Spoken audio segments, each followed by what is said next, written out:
Hello dear students. इस video lecture में हम इंजीनियरिंग मैथमेटिक्स 4 की यूनिट 2 जो कि application of partial differential equations है वो स्टार्ट करेंगे। और इस वीडियो लेक्चर में जो पहला टॉपिक है classification of linear partial differential equation of second order. तो आज के वीडियो लेक्चर में हम लोग linear partial differential equation of second order को क्लासिफाई करेंगे। बेसिकली इससे फुल मार्क्स का न्यूमेरिकल तो नहीं आता, हाँ 2 मार्क्स वाले न्यूमेरिकल इसी टॉपिक से बनते हैं। ये जो आपका टॉपिक है classification of linear partial differential equation of second order, तो इससे एक न्यूमेरिकल 2 मार्क्स का जरूर आता है, ठीक है। क्योंकि बाकी न्यूमेरिकल तुम्हारे काफी बड़े बड़े हो जाते हैं। तो चलिए देखते हैं classification of differential equation of second order, ठीक है। डिफरेंशियल इक्वेशन के साथ साथ अपन ये भी बोल सकते हैं, ये थोड़ा सा मैंने classification of linear partial differential equation है ना, टॉपिक का नाम है linear partial differential equation, linear partial differential equation of second order. इसके लिए मान हमने एक सेकंड ऑर्डर की डिफरेंशियल इक्वेशन कंसीडर की, दो इंडिपेंडेंट वेरिएबल एक्स और वाई में। डेबर टू यू अपॉन डेबर एक्स टू, यू को हमने डिपेंडेंट वेरिएबल रखा, एक्स और वाई हमारे दो इंडिपेंडेंट वेरिएबल हैं। डेबर टू यू अपॉन डेबर एक्स टू, उसके कोफिशिएंट को ए रखा। डेबर टू यू अपॉन डेबर एक्स डेबर वाई के कोफिशिएंट को बी रखा। डेबर टू यू अपॉन डेबर वाई टू के कोफिशिएंट को सी रखा। और जितनी बची खुची जनता है उसको अलग कर दिया। मतलब टोटल क्लासिफिकेशन के लिए हमें सेकेंड ऑर्डर के डेरिवेटिव्स के कोफिशिएंट ही चाहिए, जिसमें से डेबर एक्स के रिस्पेक्ट वाले को हमने ए नाम दिया, वाई के रिस्पेक्ट वाले को हमने सी नाम दिया, और एक्स वाई दोनों के रिस्पेक्ट वाले को हमने बी नाम दिया। जहां पे ए बी और सी तीनों क्या होंगे, कांस्टेंट होंगे या कॉन्टिन्यूअस फंक्शन होंगे एक्स और वाई के, possessing continuous partial derivative. Partial derivative उनका एग्जिस्ट करना चाहिए। ए बी सी अगर कांस्टेंट है तो कोई इशू नहीं है, लेकिन एक्स और वाई के अगर फंक्शन है तो उनका कॉन्टिन्यूअस पार्शियल डेरिवेटिव एग्जिस्ट करना चाहिए। साथ में जो ए है must be positive, A positive होना चाहिए। तो ये इसको हम 3 क्लासिफिकेशन है इसके। Number 1 elliptic. आपका इलिप्टिक कब होगा, if E square minus 4ac is less than 0। Hyperbolic, totally ये मान के चलो यार बी स्क्वायर माइनस 4ac की वैल्यू निकालनी है तुमने, ठीक। अब याद करने का सबसे आसान तरीका क्या है वो भी देख लो तुम लोग। अल्फाबेट में ई पहले आता है, फिर एच आता है, फिर पी आता है। Elliptic, hyperbolic, parabolic. Alphabet A to Z में अगर आप देखें तो ई पहले आएगा, एच आएगा उसके बाद में, और पी उसके लास्ट में आता है। तो छोटा बड़ा बराबर, ये याद रखो कि बी स्क्वायर माइनस 4ac तो निकालना है। छोटा लेस देन 0 है तो इलिप्टिक, बड़ा ग्रेटर देन 0 है तो हाइपरबोलिक, बराबर है तो पैराबोलिक। तो ये याद रखना, छोटा बड़ा बराबर। तो इससे ये तुमको पता रहेगा कि बी स्क्वायर माइनस 4ac तो मुझे निकालना है, और इसको कंपेयर किससे करना है, 0 से। तो जैसे मैंने बताया छोटा बड़ा बराबर, मान लीजिए बड़ा आ गया, ठीक। तो आपको तुरंत याद आ गया, अल्फाबेट में ई पहले है, एच बीच में है, पी लास्ट में। तो छोटा बड़ा बराबर यानी बीच में हाइपरबोलिक। छोटा आ गया सबसे पहला वाला इलिप्टिक, बराबर आ गया पैराबोलिक, ठीक। तो कुल मिला के इसके क्वेश्चंस आपको दिए जाएंगे। उन क्वेश्चंस में सेकंड ऑर्डर के डेरिवेटिव्स को के जो कॉफिशिएंट होंगे उनको कैलकुलेट कर कंपेयर करके लिखना है, और फिर उनकी वैल्यू निकालनी है बी स्क्वायर माइनस 4ac की। चलिए न्यूमेरिकल में आते हैं। पहले क्वेश्चन नंबर 1,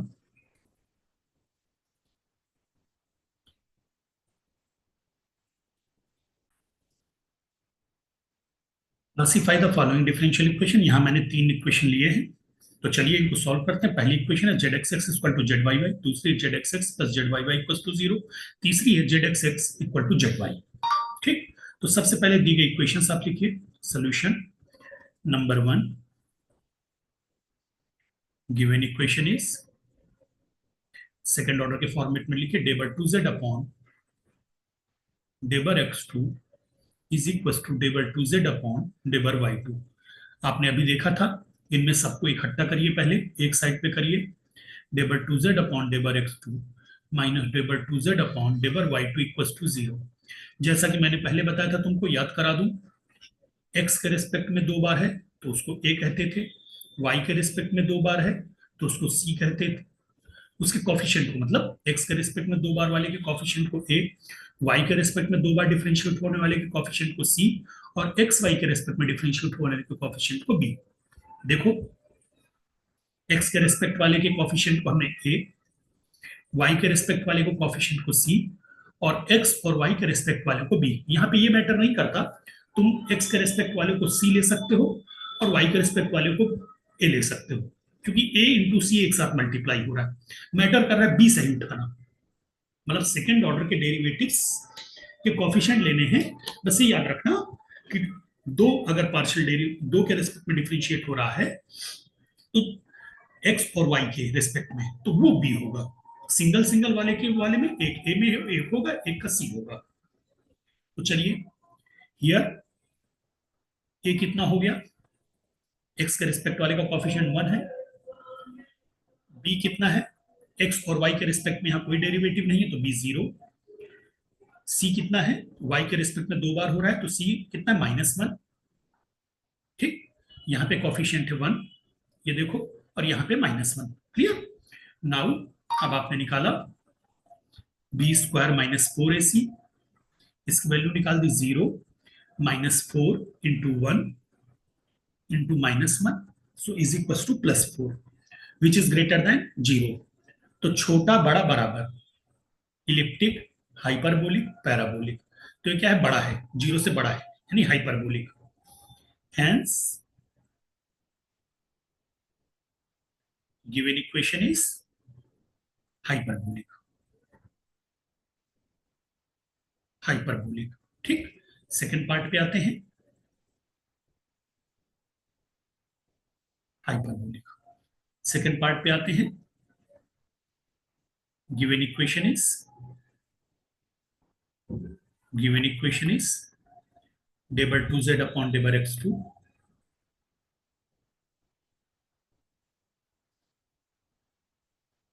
ये राइट हैंड में दी, प्लस ये वाली इक्वेशन है, प्लस डेबर 2z अपॉन डेबर y2 इज इक्वल टू 0। सीधे सीधे here a is equal to 1, x के कॉफिशिएंट को 1, y के रिस्पेक्ट वाले के कॉफिशिएंट को c कहते हैं, और b कितना है, 0। सो नाउ b² - 4ac निकाल लिया, कितना हो गया, 0 - 4 इक्वल टू -4 लेस देन 0, छोटा यानी elliptic. Hence given equation is 0 से कम है ना, given equation is elliptic. Elliptic. आगे बात सुन में, थर्ड वाले पे आते हैं। थर्ड वाली इक्वेशन क्या है, यहीं पे कर लेते हैं, दूसरे पेज में ना चले तो ज्यादा बेहतर होगा।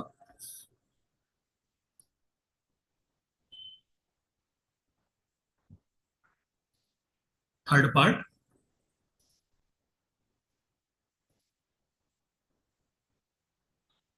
गिवन इक्वेशन इज डेबर 2z अपॉन डेबर x2 इज इक्वल टू डेबर z अपॉन डेबर y।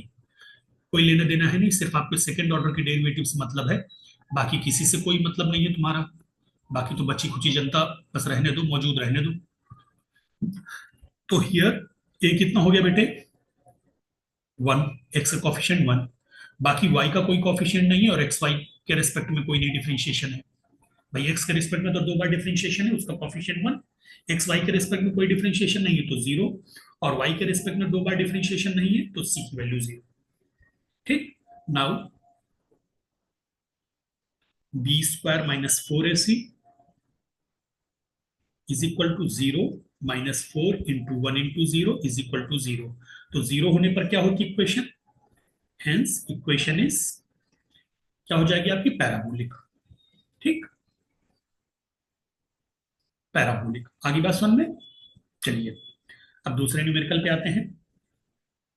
कभी कभी ऐसे न्यूमेरिकल भी आ जाते हैं, classify the following operators, the following operators.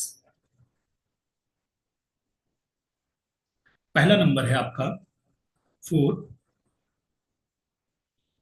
डेबर 2u upon डेबर x2 -4 डेबर टू यू अपॉन डेबर एक्स डेबर टी, कोई जरूरी नहीं वाई हो, दूसरा वेरिएबल इन्होंने टी ले लिया, डेबर टू यू अपॉन डेबर टी टू। दूसरा क्वेश्चन लगे हाथ लिख लेते बेटे, टी डेबर टू यू अपॉन डेबर टी टू प्लस 3 डेबर टू यू अपॉन डेबर एक्स डेबर टी प्लस एक्स डेबर टू यू अपॉन डेबर एक्स टू प्लस 17 डेबर यू अपॉन डेबर एक्स। ठीक, चलिए सबसे पहले पहले नंबर तक प्रॉब्लम लेते हैं।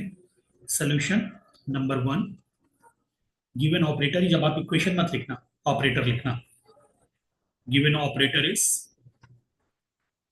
4 डेबर टू यू अपॉन डेबर एक्स टू, एक वेरिएबल एक्स है, दूसरा वेरिएबल -4 डेबर टू यू अपॉन डेबर एक्स डेबर टी प्लस डेबर टू यू अपॉन डेबर टी टू। कंपेयर कर दीजिए बेटे, हियर ए की वैल्यू कितनी है, मैं एक्स, ए की वैल्यू 4, बी की वैल्यू एक बार एक्स के रेस्पेक्ट में हो रहा है और टी के रेस्पेक्ट में, एक्स और टी वाले को के कॉफिशिएंट को बी, तो बी -4 और सी टी के रिस्पेक्ट वाले का कॉफिशिएंट 1। ठीक, सिर्फ सेकंड ऑर्डर के डेरिवेटिव्स पे ध्यान देना बेटे।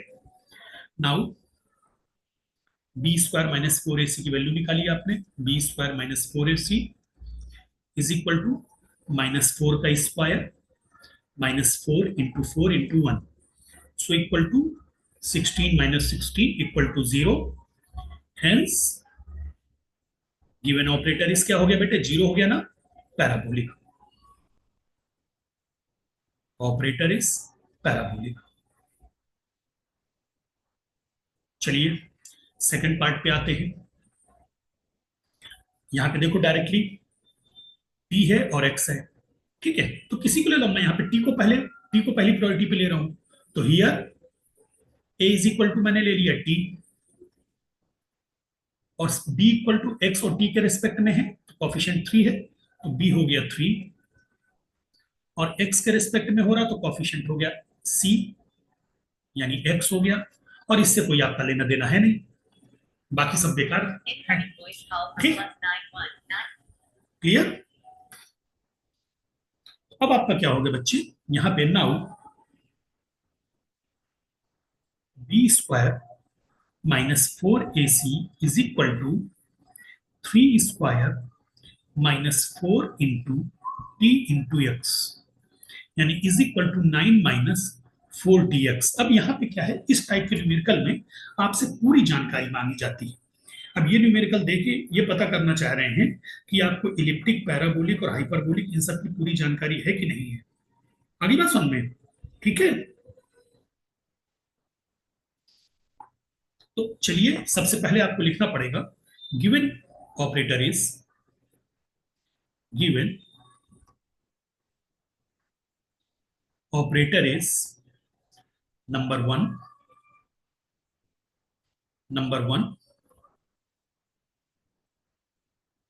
Elliptic, number 2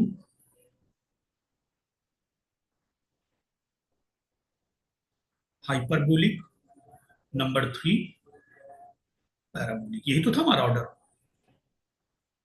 parabolic. ठीक, इफ क्या था, B square -4ac is less than 0, that is 9 - B square -4ac की वैल्यू आई ना, 9 - 4x is less than 0, that is, अब यहां पर आपको बहुत अच्छे से, दैट इज x 40 इधर ले जाओ आप, ठीक है, that is 9 is less then 40x। अगर 40x बड़ा होगा 9 से, तभी तो निगेटिव आएगा, that is xt is greater then 9/4, elliptic का आंसर। ठीक, हाइपरबोलिक कब होगा, इफ बी स्क्वायर -4ac क्या हो आपका, greater than 0, that is 9 minus 4xt is greater than 0। That is 9 minus 4xt कब पॉजिटिव होगा? जब 4xt 9 से छोटा हो, यानी 9 4xt से बड़ा हो। तो that is xt is less then 9/4। ठीक। पैराबोलिक कब होगा? जब बी स्क्वायर माइनस 4ac आपका क्या हो? 0 के बराबर हो। दैट इज 9 माइनस 4xt आपका 0 के बराबर हो। दैट इज 9 आपके किसके बराबर हो? 4xt के। इसका मतलब क्या हुआ? xt क्या हो आपका? 9/4 के बराबर हो। आगे का सुनने क्लियर? ठीक, चलिए अब इसी टाइप का एक और न्यूमेरिकल कर लेते हैं, last question. Classify the equation, classify the equation 1 minus x square over 2z upon d by x2 minus 2xy d by 2z upon d by x d by y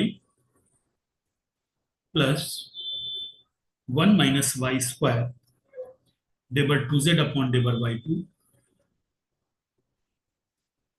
minus 2z is equals to 0। ठीक। solution, here x के coefficient को a ले लो, y के coefficient को c ले लो और x y के coefficient को b ले लो। ये सिर्फ यहाँ पे जो लिखा है वो रफ का काम है, आप एग्जाम में मत लिख देना, ठीक है? क्वेश्चन में here a is equal to 1 minus X square, b is equal to minus 2xy and c equals to 1 minus Y square. Now b square minus 4ac calculate करना है, तो ये क्या हो जाएगा? माइनस 2xy का whole square minus 4 1 minus X square into 1 minus Y square. So this equal to 4x square Y square minus 4, पहले product निकालो, 1 minus X square, 1 minus X square 1 से मल्टीप्लाई हुआ, minus Y square plus X square Y square. So this equal to 4x square Y square minus 4 plus 4x square plus 4y square minus 4x square Y square. ये cancel out हो गए। So this equal to B square minus 4ac की value आपकी निकल के आई 4x square plus Y square minus 1। ठीक। आगे बात सुनते, अब वही अपना जैसे पीछे था, गिवन इक्वेशन इज बस पहले ये प्रॉपर निकाल लो। ठीक है, पहला नंबर पे क्या था? छोटे के लिए इलिप्टिक, दूसरे नंबर पे hyperbolic,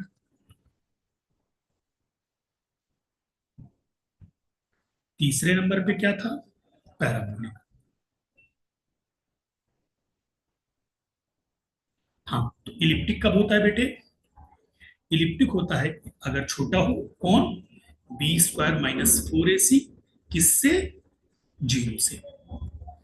that is 4x square plus Y square minus 1 आपका किससे छोटा? 0 से। तो 4 का तो कोई एग्जिस्टेंस नहीं रह गया। सो दिस इंप्लाइज आपका x square plus Y square आपका 1 से कम हो, तो आपका क्या हो जाएगा? इलिप्टिक। ठीक है, यानी सर्किल के अंदर अगर X square plus Y square equal to 1 है, तो सर्किल के अंदर इलिप्टिक होगी equation. Hyperbolic if B square minus 4ac is greater than 0। ठीक है, that is 4x square plus Y square minus 1 0 से बड़ा हो। That is X square plus Y square greater than 1। यानी हाइपरबोलिक किस रीजन में? इस रीजन में, जब आप सर्किल से बाहर, आउटसाइड द सर्किल। ठीक है, अभी मैं समझाने के लिए लिख दूंगा। अगर बी स्क्वायर माइनस 4ac आपका क्या हो, 0 के बराबर हो, यानी that is 4x square plus Y square minus 1 equal to 0, that is X square plus Y square equal to 1। अब देखो, इसको समझाने के लिए अगर कभी कभी क्वेश्चन में लैंग्वेज में पूछा जा सकता है, जैसे इसका मतलब क्या हुआ, inside the circle X square plus Y square is equal to 1, इसका मतलब ये हुआ। और इसका मतलब क्या हुआ, आउटसाइड द सर्किल, किस सर्किल के, X square plus Y square equal to 1 के। और इसका मतलब क्या हुआ, on the boundary of the circle.